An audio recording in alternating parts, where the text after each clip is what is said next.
এই বাইকটা পাওয়ার জন্য আপনার থেকে এই মুহূর্তে এতটুকু আসা পর্যন্ত কত টাকা খরচ হয়েছে? দিঘিনালা থেকে বা খাগড়াছড়ি থেকে চট্টগ্রাম শহরে আসছেন, কত টাকা খরচ হয়েছে?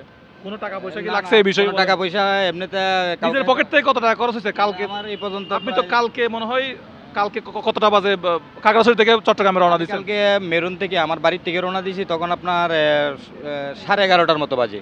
কালকে 11:30। জি, তার মানে কালকে 11:30 থেকে আজকে পর্যন্ত আপনার মাথায় শুধু একটা জিনিস বাইক বাইক ঘুরছে মনে হয়। না, বাইক ঘুরে নাই, আমার মাথার মধ্যে একটাই কাজ করছে, ওইটা হলো বৃষ্টির কারণে। তাছাড়া মানে একটা অনুভূতি ছিল যে সবসময় আপনাকে লাইক কমেন্ট করি, ইয়া করি, আমার ছেলেও করে, মানে আপনার সাথে দেখা করাটার একটা ইয়া ছিল, আগ্রহ ছিল যে কখন আপনার সাথে দেখা হবে, এই অনুভূতিটা ছিল ভিতরে বেশিরভাগ। আচ্ছা, তো যাই হোক, উনারা এখানে চট্টগ্রামের আগ্রাবাদ সমোহনী এখানে আসা পর্যন্ত যে গাড়ি ভাড়াটা শেষ হয়েছে, ওই গাড়ি ভাড়াটাই ওনাদের পকেট থেকে গেছে। এছাড়া বাইকের বাবদ তো কোনো শোরুমে এক পয়সাও আপনাদের দেওয়া লাগে না। দেওয়া লাগেনি, হ্যাঁ, 1 টাকা দেওয়া লাগেনি। তাহলে থ্যাংক ইউ সো মাচ আমাদের ইউটিউব চ্যানেলের সাথে থাকার জন্য, মুজাহিদ ভাই সাথে থাকার জন্য। ভালো থাকবেন সবাই, আমার জন্য দোয়া রাখবেন। আমাদের ভিডিওগুলো ভালো লাগলে শেয়ার করবেন, সাবস্ক্রাইব করবেন, লাইক দিবেন। এতটুকুই বলার। আসসালামু আলাইকুম।